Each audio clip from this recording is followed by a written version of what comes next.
Hi friends, मैं नितेश अपने YouTube channel English अड्डा पे आपका वेलकम करता हूँ। इंग्लिश पोएट्री वीडियो लेक्चर के सेगमेंट में मैं आज क्लास 12 के इंग्लिश पोएट्री के third chapter on is blindness के साथ प्रेजेंट हूँ। फ्रेंड्स, यह चैप्टर इंग्लिश लिटरेचर के सूरदास कहे जाने वाले ग्रेट पोएट जॉन मिल्टन के द्वारा कंपोज की गई है।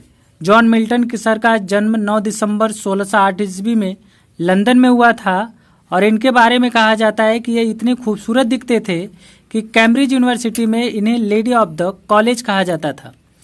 44 साल की उम्र में इन्होंने अपनी देखने की क्षमता खो दी थी और इनकी 3 शादियां हुई थी।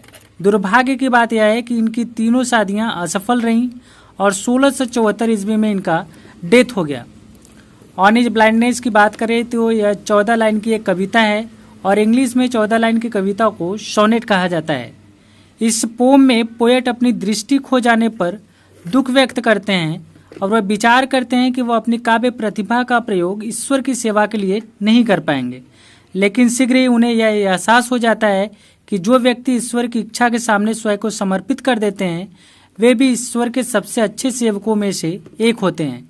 जीवन में दुर्भाग्य एवं पीड़ा हमारे धैर्य की परीक्षा के लिए ईश्वर के द्वारा दी गई परिस्थितियां हैं, इसलिए हमें ईश्वर पर भरोसा रखना चाहिए और कभी धैर्य नहीं खोना चाहिए। Friends, now we will start video lecture and this is very important chapter, so please listen and watch my video very carefully. Now let's start the class. When I consider how my light is spent here, half my days in this dark world and wide. When I consider means होता है विचार करना। जब मैं विचार करता हूँ, जब मैं सोचता हूँ, हाउ कैसे, माई लाइट इज स्पेंट मेरे आँखों की रोशनी चली गई। माई लाइट का मतलब है मेरे आँखों की रोशनी। यहाँ पे हाउ का मतलब होगा जिस प्रकार, क्योंकि हाउ का प्रयोग यहाँ पे कंजक्शन के रूप में किया गया है। 2 सेंटेंस है, एक का आई कंसीडर और एक सेंटेंस आपका इधर है और दोनों का यह जोड़ता है, मीन्स कंजक्शन का ये कार्य कर रहा है, कंजक्शन है, इसलिए इसका अर्थ बदल जाएगा। हाउ मीन्स होता है किस प्रकार या कैसे, लेकिन यहाँ पे इसका अर्थ हो जाएगा जिस प्रकार। आई कंसीडर मैं विचार करता हूँ, हाउ जिस प्रकार, माई लाइट इज स्पेंट मेरे आंखों की रोशनी चली गई। Year half my days, year means होता है बिफोर पहले, हाफ माई डेज मेरी आधी उम्र से पहले, अर्थात मेरी आधी उम्र बीतने से पहले। In this dark world and wide, इस अंधकार में और विस्तृत संसार में। डार्क मीन्स होता है अंधकार में, वाइड मीन्स विस्तृत। पोएट कहता है कि आई कंसीडर मैं विचार करता हूँ जिस प्रकार मेरे आंखों की रोशनी समाप्त हो गई, चली गई, इस अंधकार में और विस्तृत संसार में मेरी आधी उम्र बीतने से पहले। एंड दैट वन टैलेंट, और वह एकमात्र योग्यता which is dead to hide, जो मृत्यु के उपरांत छिप जाएगी। अर्थात पोएट के अंदर कवित्व करने की, कविता लिखने का एक गुण था जो मृत्यु के उपरांत छिप जाता, वह व्यर्थ पड़ा हुआ है। और उसी के बारे में पोएट कहता है कि वह कविता लिखने का जो एकमात्र मेरे पास गुण है, टैलेंट है, योग्यता है, which is dead to hide, जिसे मृत्यु छिपा लेगी, लॉडेड विथ मी यूजलेस, वह मेरे पास बेकार पड़ी हुई। दो यद्यपि माई सोल मोर बेंट, यद्यपि मेरे अंतरात्मा, सोल मिस होता अंतरात्मा, मोर मिस अत्यधिक, बेंट मिस उत्सुक या जिज्ञासु। यद्यपि मेरे अंतरात्मा अत्यधिक आतुर है, अत्यधिक उत्सुक है। To serve there with my maker, to serve सेवा करने के लिए, there with my maker, my maker मतलब अपने बनाने वाले की, अपने बनाने वाले की अर्थात इस वर्ड से मतलब है गॉड से। तो पोएट कहता है कि दो माई सोल मोर बेंट, यद्यपि मेरे अंतरात्मा ईश्वर की सेवा करने के लिए अत्यधिक आतुर है, अत्यधिक उत्सुक है। And present my true account lest returning child, present means होता है प्रस्तुत करना, माई ट्रू अकाउंट मतलब मेरा सच्चा लेखा जोखा, लेस्ट मीन्स होता है कहीं ऐसा न हो, यह एक कंजक्शन है। ही रिटर्निंग चाइल्ड, ये मीन्स हुआ, रिटर्निंग मीन्स होता है वापसी, चाइड मीन्स होता है डांटना या फटकारना। अर्थात पोएट कह रहा है कि पोएट के कहने का अर्थ यह है कि जब मैं मृत्यु को उपरांत ईश्वर के समक्ष प्रस्तुत होऊंगा और मेरे जीवन का सच्चा लेखा जोखा ईश्वर के सामने प्रस्तुत किया जाएगा, तो लेस्ट कहीं ऐसा ना हो कि रिटर्निंग चाइल्ड कि वह मेरे वापसी पर डांटे या फटकारे। डथ गॉड एग्जैक्ट डे लेवर light day night I fondly ask, मैंने विनम्रता पूर्वक स्वयं से पूछा। पोएट स्वयं से विनम्रता पूर्वक पूछता है, वह कहता है कि मैं विनम्रता पूर्वक स्वयं से पूछता हूँ कि डथ गॉड एग्जैक्ट डे लेवर, क्या ईश्वर कठिन परिश्रम कराने की आशा करता है। एग्जैक्ट मीन्स आशा करना या उम्मीद करना, डे लेबर मीन्स होता है कठिन परिश्रम कराना, लाइट डे नाइट मीन्स होता है अंधा व्यक्ति।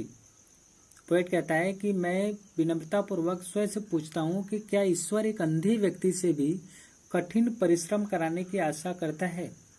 बट पेशेंस टू प्रिवेंट, लेकिन पेशेंस धैर्य टू प्रिवेंट रोकता है, दैट मर्मर उस बड़बड़ाहट को, लेकिन मेरा धैर्य उस बड़बड़ाहट को रोकता है, अर्थात उस प्रश्न को रोकता है।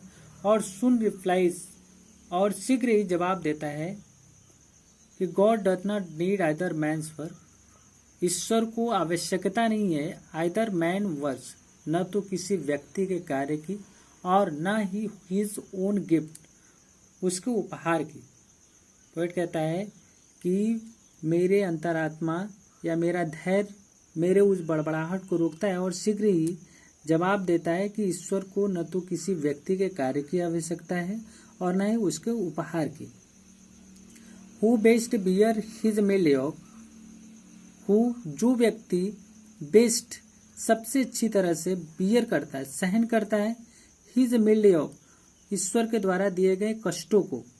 हिज मिल्डियोक, मिल्डियोक मीन्स होता है दिया गया कष्ट, और हिज मीन्स होता है ईश्वर, क्योंकि यहाँ पे हिज में एच कैपिटल से है और इस सेंटेंस के बीच में है कैपिटल में, अर्थात गॉड के लिए यूज किया गया है। तो पोएट कहता है कि जो व्यक्ति ईश्वर के द्वारा दिए गए कष्टों को सबसे अच्छी तरह से सहन करता है, दे सर्व हिम बेस्ट, वही ईश्वर की सबसे बेस्ट सेवा करता है, सबसे अच्छी सेवा करता है। हिज स्टेट इज किंगली, उसकी स्थिति एक राजा की भांति है, अर्थात ईश्वर की स्थिति एक राजा की भांति है। 1000 at his bidding speed and pushed over land and ocean without rest. 1000 at his bidding speed, 1000 at अर्थात हजारों देवदूत, हिज बिडिंग स्पीड अपनी तीव्र गति, अत्यधिक तीव्र गति में दौड़ते रहते हैं, एंड पुश्ड ओवर लैंड भूमि के ऊपर, एंड ओशियन और महासागरों में, विदाउट रेस्ट बिना आराम किए। अर्थात इसमें पोएट कह रहा है कि ईश्वर की स्थिति एक राजा की भांति है और हजारों देवदूत बिना आराम किए महासागरों और भूमि पर ईश्वर की आज्ञा का पालन करने के लिए अत्यधिक तीव्र गति में दौड़ते रहते हैं। एंड दे आल्सो सर्व, और वे भी ईश्वर की सेवा करते हैं। Who only stand and wait, जो केवल ईश्वर के सामने खड़े रहते हैं, एंड वेट और प्रतीक्षा करते हैं, जो केवल ईश्वर के सामने खड़े रहते हैं और ईश्वर के आदेश का पालन करने के लिए प्रतीक्षा करते हैं या ईश्वर के आदेश की प्रतीक्षा करते हैं। Friends, in this way this chapter has finished. और अगर आपको मेरा वीडियो लेक्चर समझ में आया हो तो प्लीज़ मेरे चैनल को सब्सक्राइब करें तथा वीडियो को लाइक व शेयर करें। और फाइनली मैं यह कहना चाहूँगा कि आप पोएट्री के जितने भी चैप्टर हैं उनका वीडियो एक से अधिक बार देखें, क्योंकि एक्सप्लेनेशन करने के लिए पोएम का हिंदी मीनिंग आना वेरी कंपलसरी है। तो friends, we will meet next video. Thank you for watching my video. Thank you so much.